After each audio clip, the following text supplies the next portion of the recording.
here in the capital that got the shock of its life in 2016, Patricia, when the ANC could not believe that it had lost the capital. So what is the sense from what you've been seeing throughout the course of the day in terms of how the voting played out and what the sentiment on the ground might be? Good evening, Peter, and to our viewers. I think the message is quite visible and audible on the ground. It was very strong.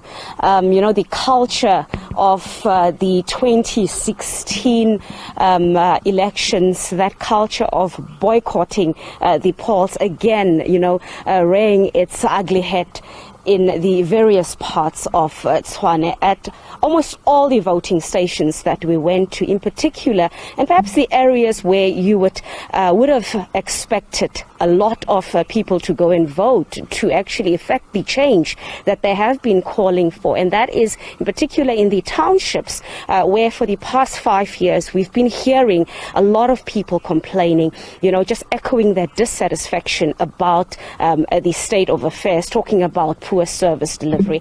Now in these particular areas we went from one area to the other just to get a holistic sense of what exactly is happening. Are people actually going to the voting stations? And to our shock, at most of the voting stations that we went to, you would just see one person trickling in. Very, very low, I must say, turnout. It was quite shocking. And most people who actually did go and vote were your older people. It was clear that the youth is really not participating. A lot of them really just did not prioritize today's elections. And, again, as I said, that culture of 2016 of people in Tshwane again saying that we're just not going to participate. And it's really interesting because you would have thought by now people would have at least learned from what happened in 2016, and they would at least, if they are angry at the ANC, as we've been hearing some of them speaking, when we ask some people, why are you not voting, they'll tell you that they are disgruntled. They'll tell you that they feel forgotten. They feel that the promises that have been made to them are not fulfilled. And you ask them, why are you not voting for other parties? And many of them saying that if we can't vote for the ANC, then we are not going to vote. So a lot of that information again coming up today as we walk the grounds of the capital city from one voting station to the other to find out why a lot of people are not voting, in particular in the townships. I got a different feel, however, in the more affluent areas such as the suburbs.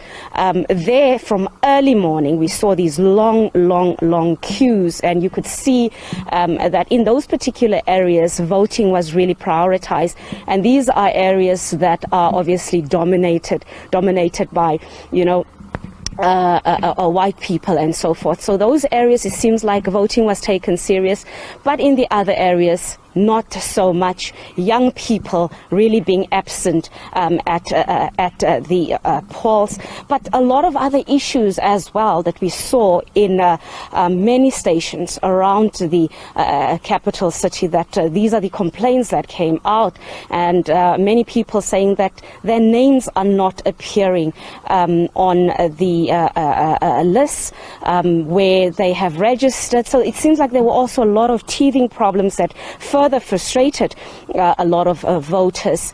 Many of them asking, but what is the IEC doing? It seems like there was a lot of challenges, but of course that would be explained further later on. But one person that has also been monitoring the voter participation in the capital city is Mr.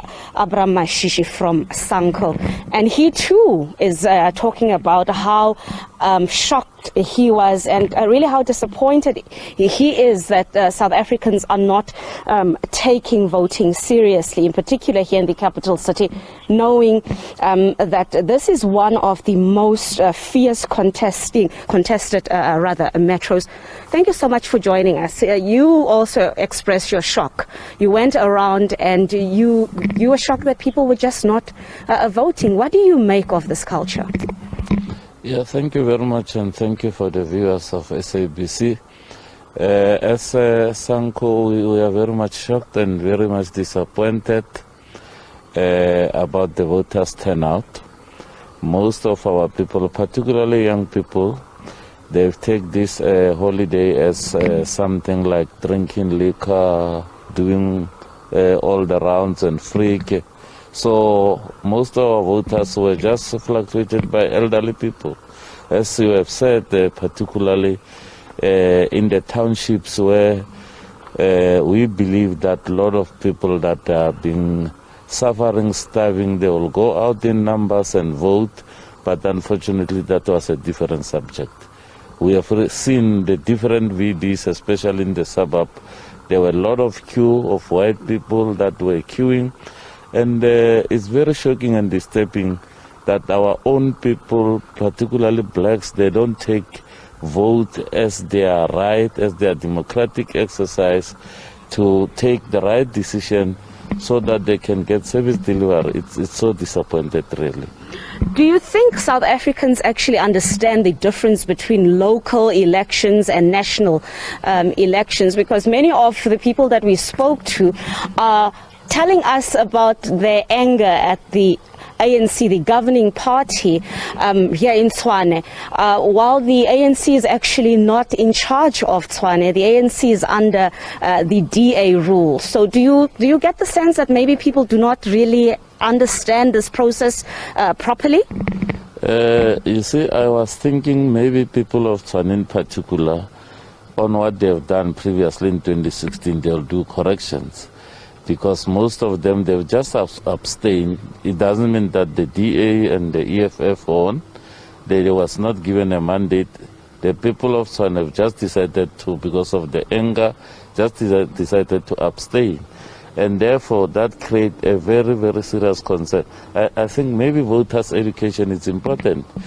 Because you see, the local government, it's where service delivery is. It's where people need to exercise their right and make sure that they hold these politicians accountable.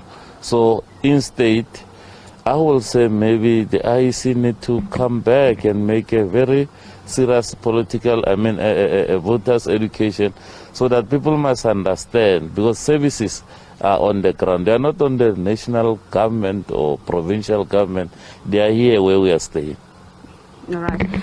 Thank you so much. There, of course, Mr. Abraham Mashishi from Sanko, they just sharing his thoughts with us. And I think from here on, it's really the results that will start, giving us a picture of what lies ahead in the capital city, where I said, mixed reactions. There's one side that, of course, would tell you that things are in order, but there are a large group of people over the years who are literally telling you every day how unhappy they are. We've got the people in Hammanskraal that have been plagued by the water crisis. The people in Mamelodi, that are living in the grip of crime. We have the northern townships where political violence has really taken over.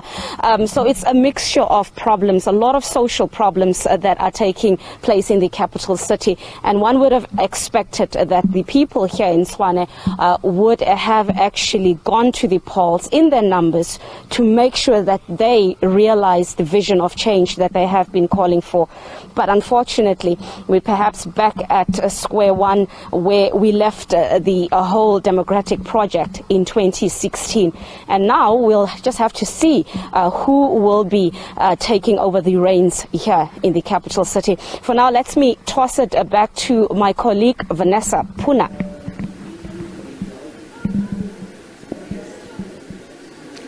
Thank you very much, Patricia. Yes, of course, I'm coming to you from the Provincial Results Operations Centre here in the Western Cape, in Century City in Cape Town. I can tell you that at the moment, a media briefing is currently underway by the Provincial Electoral Officer, Michael Hendricks, just giving a final update for this evening in terms of what had transpired in the Western Cape over this past few hours with regards to the local government elections. I can tell you, as a short while ago, we learned that some 36% of the 3,100,000 plus voters that had registered in the Western Cape had actually come out to voting stations thus far. Of course, we do know that there have been quite a number of issues at voting stations, specifically in the metro, but also outside, and this related mainly, according to the IEC here in the Western Cape, due to inclement weather. For the better part of today, we've seen some heavy rainfalls across the metro, and the weather conditions, along with quite a number of power outages, says the IEC here in the province, are some of the reasons why that could impact the people coming out, firstly to cast their ballots, but also what we have since seen over the past couple of hours leading up to the 9 o'clock closing of voting stations was, of course, various reports coming in from voting stations and voting districts where they're saying that hundreds of people turned away from those voting sites because they had been waiting for so long. These delays, of course, according to Michael Hendricks, he mentioned that there were 7 incidents taking place of power outages across Cape Town. And if I can just refer to my notes, those 7 incidents took place, for example, in Ward 92, in Tafelsig, in Mitchell's Plain. That was due to cable theft, as well as in Gugulethu, there were issues of cables that were stolen, and some other wards in the city of Cape Town where they've since, before closing, of course, of the voting stations, managed to get in the assistance of the city of Cape Town as well as Eskom officials to make sure that those issues were ironed out. But also, Michael Hendricks is saying, in the instances where they did have issues, of course, the IEC had made provision for generators as a backup. I can tell you that when we had our previous briefing at 8:30, at that time, we were told that the figure of people that had actually come out and voted as at 5 o'clock stood at around, 800,000, some 26%. We understand now that figure has increased somewhat to 36%. Very interesting to note that usually at around this time, we were expecting to see counting starting, and I can tell you that over the past half an hour or so, I've seen quite a number of political party representatives now starting to make their way to the results centre. Of course, this is where overnight and, of course, tomorrow, all eyes will be fixed on the big boards inside this room here, when the parties, as well as independent candidates, watch closely in terms of those results that will be coming through. And let me just tell you about results. Generally, it's a sort of tradition, really, here in the Western Cape, that the first results usually coming in from Robben Island. Now, we understand that at this municipal election, there were some 144 voters registered on Robben Island. And when we asked a short while ago whether we can expect those figures in, we were told that unfortunately the Robben Island figures will only be coming in tomorrow morning because it will be coming in with the first ferry making its way to the mainland. So I can tell you at this moment in time that we were also advised by IEC officials that even in areas and even at voting stations where there were long queues, people waiting in those queues would be assisted until such time that the last voter would have been processed and they would have cast their ballots. Of course, the IEC telling us a short while ago that they wouldn't say that they are happy at this stage with the manner in which this day proceeded, but did say indeed that it was, they've learnt a number of lessons and there was, of course, room for improvement. So I can tell you that all eyes now will be turning towards the results as soon as counting starts. And of course, once those results start coming in, it will then, of course, be those 93 different political parties as well as independent independents across the Western Cape that will be keeping the eyes a very close watch on those boards to see whether they indeed have made any inroads into the opposition, or whether indeed they've managed to retain wards or rather win new wards in this local government elections. From us here at the IEC PROC in the Western Cape, I now hand over to my colleague Kim Daniels.